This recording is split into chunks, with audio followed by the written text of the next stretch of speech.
everyone, welcome back to my YouTube channel Nursing Excellence. In the today's video, we will discuss about Unit 1st of Medical Surgical Nursing, that is management of a patient with disorders of ear, nose and throat. Right? Combined we can say ENT. ENT department सुना होगा, ear, nose and throat. And in this unit, we will discuss about the review of anatomy and physiology of ear.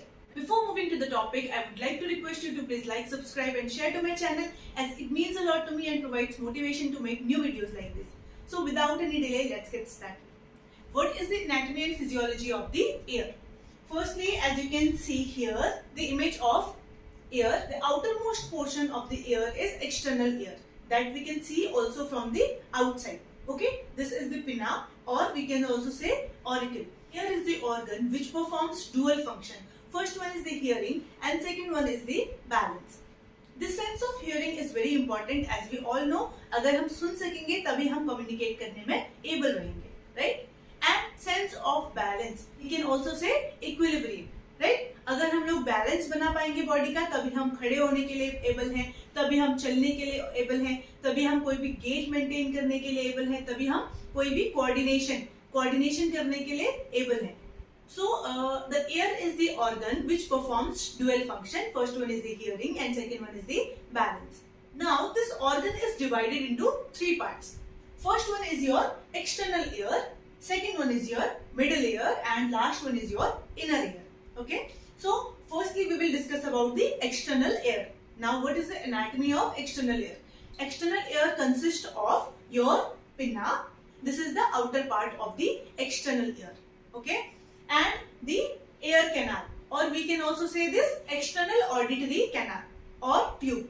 The pinna is the outermost portion of the external ear. What is the function of this pinna? काम क्या है इसका? ये हमारी जितनी भी environment की sound waves है, उनको क्या करती है? Collect करती है और direct करती है into this external auditory canal. And the external auditory canal is a 2.5 centimeter tube that connects the outer part of the ear to the middle ear, and it ends in the tympanic membrane. कहाँ पे खत्म हो रही है? Tympanic membrane पे खत्म हो रही है. The skin of the external auditory canal क्या करती है? इसमें कुछ glands पाए जाते हैं, like your hair, sebaceous gland, ceruminous gland, right? Hair follicles तो होते ही हैं. Second one, sebaceous gland. Sebaceous gland कौन सी होती है? ऐसी glands जो sebum produce करती हैं, और ऑयल सिक्रेटिंग ग्लैंड्स भी बोलते हैं इन्हें. जैसे हमारा गर्मियों के टाइम पे क्या होता है, फेस थोड़ा ऑयली हो जाता है, that is because of your sebaceous gland. उसी तरीके से सेरोमिनस ग्लैंड भी होती है हमारे एयर के अंदर, जो क्या प्रोड्यूस करती हैं? ये cerumen. Cerumen is also known as ear wax. Okay, ear wax को हम लोग क्या बोलते हैं? सेरेमिन बोलते हैं. और ये किसके थ्रू सिक्रेट होती है? सेरोमिनस ग्लैंड के थ्रू सिक्रेट होती है. Now the external ear is completed. We will discuss about the middle ear. Middle ear is basically a air-filled space that is rectangular in shape. Okay, like this. As we can relate to a rectangle. This is the middle ear. And middle ear का connection कहाँ से होता है? With your jugular vein, with carotid artery, nasopharynx, through किसके? अब ये इन सब चीजों के साथ कैसे connected होता है? By the eustachian tube. यहाँ पे एक tube-like structure है. इसका नाम क्या होता है? Middle ear consists of your ossicles, your auditory ossicles named as your incus, malleus and stapes. ये भी एक क्वेश्चन होता है कि which is your smallest bone of the body? This is your stapes. Okay? So यही यहाँ पे basically ossicles क्या होते हैं, और bones को ossicles बोल सकते हैं, या फिर ऐसा part जो हमारी vertebrates में ऐसे parts जो calcified और ossified हो. ओके, तो उन सब्सटेंसेस को हम ऑसिकल्स बोल सकते हैं. Now we will discuss about the Eustachian tube also. जो हमारी यूस्टेचियन ट्यूब होती है, ये 35 mm लॉन्ग एंड विड्थ कितनी है? 1 mm, which connects middle ear to the nasopharynx. Okay, ये जो हमारी यूस्टेचियन ट्यूब है, ये हमारे मिडिल ईयर को नेसोफेरिंक्स से कनेक्ट करती है. नॉर्मली जो हमारी यूस्टेचियन ट्यूब होती है वो क्लोज रहती है, बट ये कुछ कंडीशंस में ओपन होती है, सच एज योर स्नीजिंग के टाइम पे, यॉर्निंग के टाइम पे ये खुलती है.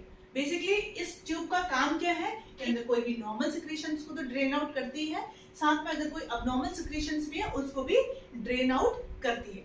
It also helps in equalising the pressure between the middle ear and the environment. Next one is your tympanic membrane, ear drum भी बोलते हैं, it is also known as ear drum. ये झिल्ली नुमा स्ट्रक्चर है जिसका डायमीटर कितना है 1 mm। Firstly it protects the middle year, okay. ये हमारे बीच में क्या है, प्रोटेक्टिव मेम्ब्रेन है जिसकी विड्थ 1 mm होती है। पहला फंक्शन क्या है इसका, ये हमारे मिडिल ईयर को प्रिवेंट करती है, प्रोटेक्ट करती है। Conducts the sound waves from the environment to the ossicles, ठीक है। अब क्या है, ये अपनी जगह पे वाइब्रेट होती है। वाइब्रेट होने का मतलब क्या है, जो भी साउंड वेव्स आई हैं उनको कंडक्शन मतलब आगे को पास ऑन करना है, ठीक है। कंडक्ट करती है साउंड वेव्स को, कहाँ की ओर, बाहर से, एक्सटर्नल एनवायरनमेंट से जो आई है साउंड वेव, उनको कहाँ को, ऑसिकल्स में। ये क्या करती है, जो हमारा साउंड वेव्स थी उसको 22 टाइम्स मैग्नीफाई करती है, जिसकी वजह से हमारी जो भी हमें वॉइस है वो क्लियरली सुनाई देता है। Now coming to the inner ear. Inner ear is a space deep in the temporal bone, okay. ये कहाँ है, बिल्कुल अंदर टेम्पोरल बोन में। Where is your temporal bone, this is your temporal bone, this one, okay. This one is your temporal bone. Temporal bone के अंदर deep में ये सिचुएटेड होता है इनर ईयर। बेसिकली ये 2 कंपोनेंट्स का बना हुआ होता है, ठीक है। इसको हम लेब्रिंथ भी बोलते हैं। जो इनर ईयर है ये बेसिकली 2 कंपोनेंट्स का बना हुआ है। First one is your membranous labyrinth and second one is your bony labyrinth. जो हमारी बोनी लेब्रिंथ होती है वो हमारे मेम्ब्रेनस लेब्रिंथ को क्या करती है, प्रिवेंट करती है और प्रोटेक्ट करती है। These are your semicircular canal. Basically पूरा जो इनर ईयर का स्ट्रक्चर होता है ये 2 पार्ट्स के कंपोजिशन से बना होता है। First one is your bony labyrinth, second one is your membranous labyrinth, right. जो हमारी सेमी सर्कुलर कैनाल्स है इसके अंदर एक एम्प्टी स्पेस होता है या फिर एक एम्प्टी कैनाल होती है जिसको हम वेस्टिब्यूल्स कहते हैं। कौन सा ऐसा ऑर्गन है एयर में जो हियरिंग के लिए रिस्पॉन्सिबल है, that is your cochlea, okay. Like this जो वाला स्ट्रक्चर है वो हमारा हियरिंग के लिए रिस्पॉन्सिबल होता है। एंड हमारे कौन सा ऐसा स्ट्रक्चर है इनर ईयर का, कौन सा ऐसा ऑर्गन है जो हमारी बैलेंस को मेंटेन करता रहता है, these are your semicircular canals. हमारे जो फेशियल नर्व्स हैं एंड हमारे वेस्टिबुलो कॉक्लियर नर्व्स है। Facial nerve is your 7th cranial nerve और हमारे जो वेस्टिबुलो कॉक्लियर नर्व है 8th cranial nerve, these are also the part of this complex anatomy. Thank you so much for watching. This is all about the today's video in which we have discussed about the anatomy and physiology of external ear, middle ear and inner ear.